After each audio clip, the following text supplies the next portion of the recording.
আপনারা দেখছেন MS Bangla news YouTube channel. জানাবো আজকের কিছু বাছাই করা গুরুত্বপূর্ণ খবর। প্রধান সংবাদগুলি জানার আগে দেখে নিন আজকের সংবাদ শিরোনাম। ইন্ডিয়া জোটের বৈঠকে আগেই মমতা কেজরি গোপন বৈঠকে বাড়ল জল্পনা। বিদ্রোহী হলেই মিলবে পুলিশের দাক্ষিণ্য।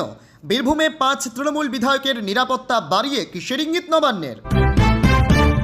হোল্ডিং স্টেশন থেকে সরাসরি 4800 জনকে ওপারে পাঠিয়েছে, বাকিদেরও পাঠানো হবে মুখ্যমন্ত্রী। শেষে বালতি চুরি, বেহালায় জমি থেকে উদ্ধার পুরসভার লক্ষ লক্ষ বালতি, কাঠগড়ায় তৃণমূল কাউন্সিলর। মা মেয়ে কিংবা শাশুড়ি বৌমা ননদ সবার জন্য একটাই অন্নপূর্ণা ফর্ম, নতুন আপডেট দিল সরকার। মমতাকে রেজিনগর থেকে বিধানসভায় পাঠানোর বড় অফার হুমায়ুনের, 26-এর ধাক্কার পরেই ভুলবদল দলছুট নেতার। এবেলা রেশনে সিমেন্ট মেশানো গম ও চাল পাচারের চেষ্টা, 2 জেলায় ক্ষোভের আগুন। সুজয় হাজরাকে আদালতে ঘিরে চোর স্লোগান, ডিম হাতে বিক্ষোভ বিজেপি কর্মীদের। 50 লক্ষ মহিলা অন্নপূর্ণার টাকা পেয়েছেন, এবার ভেতরের খবরটা বলেই দিলেন শুভেন্দু। রাজ্যের সব মাদ্রাসা নিয়ে বড় খবর, 1 মাসের মধ্যে রিপোর্ট তলব। রাস্তায় পানির পিক বা নোংরা ফেললেই এবার কড়া জরিমানা। 1 সেপ্টেম্বর থেকে বঙ্গে শুরু হচ্ছে পরিচ্ছন্নতার নতুন যুগ। টানা 7 দিন চলবে ব্যাপক ঝড় বৃষ্টি, সোমে দক্ষিণবঙ্গে ভারী বর্ষণের পূর্বাভাস, আগামীকালের আবহাওয়া। প্রিয় দর্শক, এতক্ষণ শুনছিলেন সংবাদ শিরোনাম। এবার আসছি বিস্তারিত খবরে। ভিডিওটি ভালো লাগলে লাইক করুন এবং আমাদের ইউটিউব চ্যানেলটি সাবস্ক্রাইব করে আমাদের সঙ্গে থাকুন। ইন্ডিয়া জোটের বৈঠকের আগেই মমতা কেজরি গোপন বৈঠকে বাড়ল জল্পনা। বিরোধী জোট ইন্ডিয়ার অত্যন্ত গুরুত্বপূর্ণ বৈঠকের ঠিক আগের দিন দিল্লিতে উল্লেখযোগ্য রাজনৈতিক বৈঠক অনুষ্ঠিত হয়েছে। আম আদমি পার্টির জাতীয় আহ্বায়ক অরবিন্দ কেজরিওয়াল, তৃণমূল কংগ্রেস সুপ্রিমো মমতা বন্দ্যোপাধ্যায়ের সঙ্গে গোপন বৈঠক করেছেন। বৈঠকটি অনুষ্ঠিত হয়েছে তৃণমূলের জাতীয় সাধারণ সম্পাদক ও সাংসদ অভিষেক বন্দ্যোপাধ্যায়ের সরকারি বাসভবনে। বৈঠকে মমতা বন্দ্যোপাধ্যায়, অরবিন্দ কেজরিওয়াল এবং অভিষেক বন্দ্যোপাধ্যায় উপস্থিত ছিলেন। যদিও বৈঠকের বিস্তারিত আলোচনার কোনো আনুষ্ঠানিক বিবৃতি প্রকাশ করা হয়নি, তবু রাজনৈতিক মহলে এই সাক্ষাৎকে খুবই তাৎপর্যপূর্ণ বলে মনে করা হচ্ছে। আগামীকাল দিল্লিতে ইন্ডিয়া জোটের বড় বৈঠক হওয়ার কথা। তার আগে 2 প্রভাবশালী আঞ্চলিক দলের শীর্ষ নেতাদের এই দ্বিপাক্ষিক বৈঠক জোটের অভ্যন্তরীণ সমন্বয় ও কৌশল নির্ধারণে গুরুত্বপূর্ণ ভূমিকা রাখবে বলে বিশ্লেষকরা মনে করছেন। পশ্চিমবঙ্গ ও দিল্লিতে আঞ্চলিক দলগুলোর অবস্থান এবং জাতীয় রাজনীতিতে তাদের ভূমিকা কী হবে, এসব বিষয়ে মমতা ও কেজরিওয়ালের মধ্যে মতবিনিময় হয়েছে বলে জানা গেছে। 2 নেতাই কংগ্রেসের প্রভাব কমিয়ে আঞ্চলিক দলগুলোর শক্তি বৃদ্ধির পক্ষে সওয়াল করে আসছেন। রাজনৈতিক বিশ্লেষকদের মতে জোটের অভ্যন্তরীণ সমীকরণ, ভবিষ্যৎ কর্মপন্থা এবং আসন্ন সংসদীয় রণকৌশল নিয়ে এই 2 আঞ্চলিক দলের শীর্ষ নেতৃত্বের মধ্যে আলোচনা হয়েছে। বিদ্রোহী হলেই মিলবে পুলিশের দাক্ষিণ্য। বীরভূমে 5 তৃণমূল বিধায়কের নিরাপত্তা বাড়িয়ে কিসের ইঙ্গিত নবান্নের। রাজনীতিতে প্রত্যাবর্তনের অঙ্ক যেমন জটিল, তেমনি জটিল ক্ষমতার অলিন্দে টিকে থাকার খেলা। সাম্প্রতিক নির্বাচনে ভরাডুবির পর ঘাসফুল শিবির এখন রাজ্যের বিরোধী বেঞ্চে, কিন্তু ক্ষমতা চলে গেলেও তৃণমূলের অন্দরের গৃহযুদ্ধ থামার লক্ষণ নেই। সম্প্রতি বিধানসভায় দলের হুইপ উড়িয়ে ঋতব্রত বন্দ্যোপাধ্যায়কে সমর্থন করার পরেই বীরভূমের 5 তৃণমূল বিধায়কের নিরাপত্তা এক ধাক্কায় বাড়িয়ে দিয়েছে নতুন রাজ্য সরকার, এমনটাই দাবি রাজনৈতিক মহলের একাংশের। কাজল শেখ, চন্দ্রনাথ সিনহা, রাজেন্দ্র প্রসাদ সিং, মোশাররফ হোসেন এবং বিধানচন্দ্র মাঝি, এই 5 বিধায়কের চারপাশে এখন রাতারাতি বসে গেছে কড়া পুলিশি পাহারা। প্রশ্ন হলো, ভোটের আগে যাদের দাপুটে বাঘে গরুতে একঘাটে জল খেত, আজ বিরোধী আসনে বসার পর হঠাৎ তাদের কিসের এত ভয়? নাকি নিরাপত্তার আড়ালে লুকিয়ে আছে অন্য কোনো সমীকরণ? রাজনৈতিক বিশ্লেষকদের স্পষ্ট ব্যাখ্যা, এই নিরাপত্তা বৃদ্ধি আসলে কোনো সাধারণ প্রশাসনিক পদক্ষেপ নয়, এর পেছনে রয়েছে গভীর রাজনৈতিক সমীকরণ। একদিকে বিদ্রোহী বিধায়কদের আশ্বস্ত করা যে তারা সুরক্ষিত, অন্যদিকে তাদের ওপর সুকৌশলে নজরদারি কায়েম রাখা। ক্ষমতা হারিয়ে তৃণমূলের ঘর আজ যেভাবে ভেঙে খান খান হয়ে যাচ্ছে, তাকে ত্বরান্বিত করতে নবান্নের এই নয়া চাল অত্যন্ত তাৎপর্যপূর্ণ বলে মনে করছে বিশ্লেষকরা। তবে ইতিহাস সাক্ষী, ক্ষমতার চাবিকাঠি যার হাতেই থাক, পুলিশ প্রশাসনকে রাজনৈতিক দাবার ঘুঁটি বানিয়ে খেলা চিরকাল বুমেরাং হয়েছে। বীরভূমের এই 5 বিধায়কের নিরাপত্তার নাটক শেষ পর্যন্ত বাংলায় কোন নতুন রাজনৈতিক অঙ্কের জন্ম দেয় সেটাই এখন দেখার। হোল্ডিং স্টেশন থেকে সরাসরি 4,800 জনকে ওপারে পাঠিয়েছে, বাকিদেরও পাঠানো হবে মুখ্যমন্ত্রী।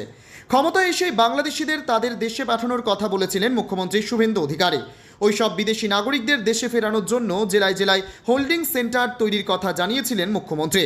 রবিবার নিউ টাউনে এক অনুষ্ঠানে শুভেন্দু অধিকারী বলেন, সীমান্ত বেড়া দেওয়ার জন্য রাজ্য শুরু হচ্ছে জনগণনা। এ নিয়ে মুখ্যমন্ত্রী বলেন, সেন্সাসের কাজ আমরা শুরু করেছে, আগামী 1 আগস্ট থেকে বাড়ি বাড়ি গিয়ে গণনার কাজ শুরু হবে। এবারের জনগণনা ডিজিটাল করা যাবে, জাতি জনগণনাও হবে। বিগত সরকারের লক্ষ্মীর ভাণ্ডারের পরিবর্তে রাজ্য চালু হয়েছে অন্নপূর্ণা ভাণ্ডার। যারা লক্ষ্মীর ভাণ্ডার পাচ্ছেন তারা ফর্ম ফিল আপ করলে অন্নপূর্ণা ভাণ্ডার পেয়ে যাবেন। গত বুধবার থেকে সেই টাকা দেওয়ার কাজ শুরু করেছে। আমরা ডাটা ব্যাংক তৈরি করছি। ব্রিগেড প্যারেড ময়দানকে এবার জেল বানাতে হবে, যেখানে হাত দেবেন পচা দুর্গন্ধ বের হচ্ছে। শেষে বালতি চুরি। বেহালায় জমি থেকে উদ্ধার পুরসভার লক্ষ লক্ষ বালতি, কাঠগড়ায় তৃণমূল কাউন্সিলর। কয়লা চুরি, বালি চুরি, চাকরি চুরি তো ছিলই, শেষমেশ কিনা বালতি চুরি। তৃণমূল নেতা কর্মী থেকে শুরু করে জনপ্রতিনিধিদের চুরির বহর দেখে লজ্জা পাবে চোরেরাও। দক্ষিণ কলকাতার বেহালা 116 নম্বর ওয়ার্ডের রায়বাহাদুর রোড সংলগ্ন একটি পরিত্যক্ত কোম্পানির জমি থেকে উদ্ধার হয় কলকাতা পুরসভার কয়েক লক্ষ বালতি। ঘটনাস্থলে দেখা যায় গোটা জমি জুড়ে প্রচুর সংখ্যক কলকাতা পুরসভার বালতি পড়ে রয়েছে। এই ঘটনাকে ঘিরে এলাকায় ব্যাপক চাঞ্চল্য ছড়ায়। ঘটনায় ইতিমধ্যেই বেহালা থানায় জানানো হয়েছে, পাশাপাশি কলকাতা পুরসভাতেও আনুষ্ঠানিক অভিযোগ দায়ের করা হবে বলে জানিয়েছে বিজেপি নেতৃত্ব। বিজেপি নেতাদের অভিযোগের ভিত্তিতে কলকাতা পুলিশ এই ঘটনার তদন্ত শুরু করেছে। আগের তৃণমূল সরকারের মাটি চুরি, বালি চুরি, পাথর চুরি, চাকরি চুরির ঘটনা সামনে এসেছে, আর এবার এলো বালতি চুরি কাণ্ড। কটাক্ষ বিজেপির।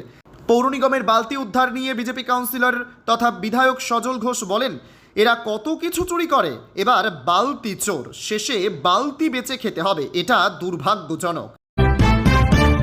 মা মেয়ে কিংবা শাশুড়ি বৌমা ননদ সবার জন্য একটাই অন্নপূর্ণা ফর্ম। নতুন আপডেট দিল সরকার। 90 দিন করা যাবে ফর্ম ফিল আপ। গোটা রাজ্যেই পুরোদমে চলছে অন্নপূর্ণা যোজনার form fill up. Offline online দুই পর্যায়েই চলছে কাজ। ইতিমধ্যেই লক্ষ লক্ষ মহিলার অ্যাকাউন্টে মাসিক 3,000 টাকা ঢুকতেও শুরু করেছে। 3রা জুনের পরিসংখ্যান বলছে, সেদিন পর্যন্ত 28 লক্ষের বেশি মহিলার অ্যাকাউন্টে টাকা ঢুকে গিয়েছে। এদিন উত্তরকন্যায় সাংবাদিক বৈঠক করেন অগ্নিমিত্রা। সেখানেই তিনি অন্নপূর্ণা যোজনার ফর্ম যাতে কম না পড়ে সে বিষয়ে সতর্ক করেন। স্পষ্ট বলেন, অন্নপূর্ণা যোজনার ফর্ম যাতে কম না হয় সেটা সরকার দেখছে। একটা পরিবারের একটাই ফর্ম যাবে, এরপরেই তার সংযোজন। প্রত্যেক মহিলাকে আলাদা ফর্ম নিতে হবে না, কারণ ওই ফর্মের মধ্যে একাধিক অ্যাকাউন্ট দেওয়ার জায়গা রয়েছে। একটা পরিবারের বিভিন্ন মহিলা, যেমন শাশুড়ি, বৌমা, মেয়ে, ননদ, সবাই ওই একটা ফর্মে ফিল আপ করলেই হবে। 4টি আলাদা আলাদা ফর্ম নেওয়ার দরকার নেই। এদিকে শুরু থেকেই অন্নপূর্ণা যোজনার 12 পাতার ফর্ম নিয়ে জোরদার চর্চা চলছে। কেন এত তথ্য সরকারের তরফে চাওয়া হয়েছে তা নিয়েও চাপানোতর হয়েছে, যদিও এর মধ্যেই তা নিয়েও আগে আশ্বস্ত করতে দেখা গিয়েছিল অগ্নিমিত্রাকে। প্রসঙ্গত, লক্ষ্মীর ভাণ্ডার নিয়ে চাপানোতরের মধ্যে যত ভুয়ো নাম ছিল সরকারের তরফে সেগুলি বাদ দিয়ে দেওয়া হয়েছে। পুরোদমে অ্যাকাউন্টের অডিট যে শুরু হয়ে গিয়েছে তাও জানিয়েছিলেন মুখ্য সচিব মনোজ আগরওয়াল। তিনিও স্পষ্ট জানান, বাড়ি বাড়ি গিয়ে যেমন ফর্ম ফিল আপে সাহায্য করা হচ্ছে, তেমনি সমস্ত ডেটা ভেরিফাই করার পরেই মিলবে টাকা। মমতাকে রেজিনগর থেকে বিধানসভায় পাঠানোর বড় অফার হুমায়ুনের। 26-এর ধাক্কার পরেই ভোলবদল দলছুট নেতার। এবেলা রাজ্যের রাজনৈতিক পট পরিবর্তনের পর এক সময়ের পরম শত্রু এবার বন্ধুত্বের হাত বাড়িয়ে দিলেন। দল থেকে বহিষ্কৃত হয়ে যে নেতা কিছুদিন আগে তৃণমূল সরকারের উৎখাতের ডাক দিয়েছিলেন, তিনি এখন দলনেত্রী মমতা বন্দ্যোপাধ্যায়ের জন্য নিজের বিধানসভা আসন ছেড়ে দেওয়ার প্রস্তাব দিয়েছেন। রাজনৈতিক বিশ্লেষকদের মতে হুমায়ুন কবিরের এই প্রস্তাবের নেপথ্যে রয়েছে এক গভীর কৌশল। তৃণমূলের বিপর্যয়ের পর যখন দলের অনেক প্রথম সারির নেতারাই দূরত্ব বজায় রাখছেন, তখন হুমায়ুনের এই অগ্রণী ভূমিকা মুর্শিদাবাদ তথা রেজিনগর এলাকায় তার সংখ্যালঘু ভোট ব্যাংক ও রাজনৈতিক জমি আরও শক্ত করার একটি চেষ্টা হতে পারে। অন্যদিকে মমতা বন্দ্যোপাধ্যায় নন্দীগ্রাম বা নিজের পুরনো আসন থেকে আর সহজে জিতে আসতে পারবেন না দাবি করে হুমায়ুন প্রকারান্তরে তৃণমূল সুপ্রিমোর বর্তমান দুর্বল অবস্থানকেই তুলে ধরেছেন। এই প্রস্তাবের পর ভাঙন ধরা তৃণমূলের অন্দরে নতুন কোনো মেরুকরণ তৈরি হয় কিনা, অথবা মমতা বন্দ্যোপাধ্যায়ের এই সহযোগিতার হাত গ্রহণ করেন কিনা, সেটাই এখন দেখার। রেশনে সিমেন্ট মেশানো গম ও চাল পাচারের চেষ্টা, 2 জেলায় ক্ষোভের আগুন। একই দিনে দুই জেলায় রেশন ব্যবস্থায় বড়সড় অনিয়মের অভিযোগে ব্যাপক চাঞ্চল্য ছড়ালো। একদিকে হুগলির আরামবাগে রেশনের চাল পাচারের চেষ্টার অভিযোগ উঠেছে, অন্যদিকে উত্তর 24 পরগনার গোপালনগরে গমের বস্তায় সিমেন্ট, বালি ও পাথরের মিশ্রণ পাওয়ায় সাধারণ মানুষের মধ্যে তীব্র ক্ষোভের সৃষ্টি হয়েছে। একই দিনে উত্তর 24 পরগনার গোপালনগর থানার চালাকি বাজার এলাকায় রেশনের গম নিতে গিয়ে গ্রাহকরা চরম হেনস্থার শিকার হন। ডিলারের দেওয়া গমের বস্তায় বালু, পাথরের টুকরো ও সিমেন্টের গুঁড়ো মিশে থাকতে দেখে হতভম্ব হয়ে পড়েন উপভোক্তারা। নিম্নমানের এই খাদ্য সামগ্রী নিতে অস্বীকার করলে ডিলারের কর্মীদের সঙ্গে গ্রাহকদের বচসা বাঁধে ডিলার প্রদীপ কুমার দত্তের দাবি, কল্যাণী থেকে আসা বস্তায় কি রয়েছে তা তারা জানা ছিল না। খবর পেয়ে গোপালনগর থানা ও খাদ্য দপ্তরের আধিকারিকরা এসে গমের নমুনা সংগ্রহ করেছেন। সুজয় হাজরাকে আদালতে ঘিরে চোর স্লোগান, ডিম হাতে বিক্ষোভ বিজেপি কর্মীদের। পশ্চিম মেদিনীপুর জেলার মেদিনীপুর দায়রা আদালতে তৃণমূলের জেলা সভাপতি সুজয় হাজরাকে ঘিরে চোর চোর স্লোগান দেয় বিজেপির কর্মী সমর্থকরা। রবিবার সকালে সুজয় হাজরাকে মেদিনীপুর আদালতে তোলা হয়। সুজয় হাজরাকে লক্ষ্য করে বিজেপি কর্মী সমর্থকরা বিক্ষোভ দেখায় এবং চোর স্লোগান দেয়। জমি সংক্রান্ত একটি কেলেঙ্কারির অভিযোগে শনিবার সুজয় হাজরাকে গ্রেপ্তার করে শালবনী থানার পুলিশ। গ্রেপ্তারের পর রবিবার তাকে মেদিনীপুর আদালতে পেশ করা হয়। আদালত চত্বরে সকাল থেকেই ভিড় জমাতে শুরু করেন বিজেপি কর্মী সমর্থকরা। বিজেপি কর্মী সমর্থকরা চোর চোর স্লোগান দেন এবং কয়েকজনের হাতে ডিমও দেখা যায়। যদিও কোনো অপ্রীতিকর ঘটনা যাতে না ঘটে সেজন্য পুলিশ কড়া নিরাপত্তার ব্যবস্থা করে, তাই তার গ্রেপ্তারের ঘটনায় সাধারণ মানুষ স্বস্তি পেয়েছেন বলেও দাবি করেন বিজেপি কর্মী সমর্থকদের একাংশ। ইতিমধ্যেই কর্মীরা আদালত চত্বরে মিষ্টি বিতরণ করছে। 50 লক্ষ মহিলা অন্নপূর্ণার টাকা পেয়েছেন। এবার ভেতরের খবরটা বলেই দিলেন শুভেন্দু। অন্নপূর্ণা যোজনায় মহিলাদের অ্যাকাউন্টে 3000 টাকা করে ঢোকা শুরু হয়েছে। রাজ্যের সব যোগ্য উপভোক্তা এই প্রকল্পের টাকা পাবেন বলে স্পষ্ট করে দিয়েছে নতুন সরকার। অন্নপূর্ণা যোজনায় ফর্ম পূরণ আগামী 3 মাস চলবে। এখনও পর্যন্ত রাজ্যের কতজন মহিলা এই যোজনার টাকা পেলেন তা জানালেন মুখ্যমন্ত্রী শুভেন্দু অধিকারী। এদিন বিশ্ব বাংলা কনভেনশন সেন্টারে বিজেপি পণ্ডিত দীনদয়াল উপাধ্যায় প্রশিক্ষণ মহা অভিযান হয়। সেখানে বক্তব্য রাখতে অন্নপূর্ণা যোজনা নিয়ে মুখ্যমন্ত্রী বলেন, গতকাল পর্যন্ত 50 লক্ষ মহিলার অ্যাকাউন্টে এই যোজনায় 3000 টাকা করে দেওয়া হয়েছে। এটা সবচেয়ে বড় সাফল্য।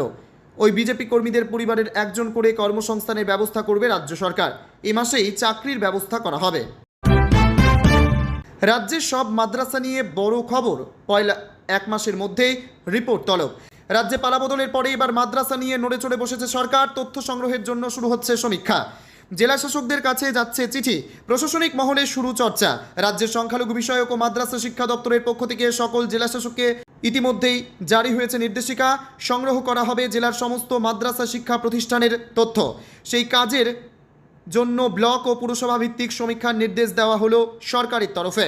সংখ্যালঘু বিষয়ক ও মাদ্রাসা শিক্ষা দপ্তরের প্রধান সচিবের তরফে এই নির্দেশিকা জারি করা হয়েছে। নির্ধারিত ফরম্যাটে তথ্য সংগ্রহ করে আগামী 5 জুলাইয়ের মধ্যে রিপোর্ট জমা দেওয়ার নির্দেশ দেওয়া হয়েছে। রাস্তায় পানির পিক বা নোংরা ফেললেই এবার কড়া জরিমানা। 1 সেপ্টেম্বর থেকে বঙ্গে শুরু হচ্ছে পরিচ্ছন্নতার নতুন যুগ। শপিং মলে বা 5 স্টার হোটেলে গেলে যারা পকেটের রুমাল চেপে ঘোরেন অথচ নিজের রাজ্যের রাস্তায় পা রাখলেই বুক ফুলিয়ে যেখানে সেখানে গুটকার পিক ফেলেন, তাদের সুদিন এবার শেষ।